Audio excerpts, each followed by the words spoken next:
وَلَقَدْ يَسَّرْنَا الْقُرْآنَ لِلذِّكْرِ فَهَلْ مِن مُّدَّكِرٍ.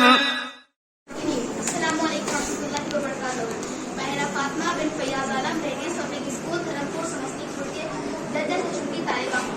آج میں آپ کے سامنے قرآن مجید کے موضوع پر کچھ کہنا چاہتی ہوں. قرآن فرقان ہے. فرقان کے معنی ہوتے ہیں حق اور باطل کے بیچ فرق پیدا کرنے والا.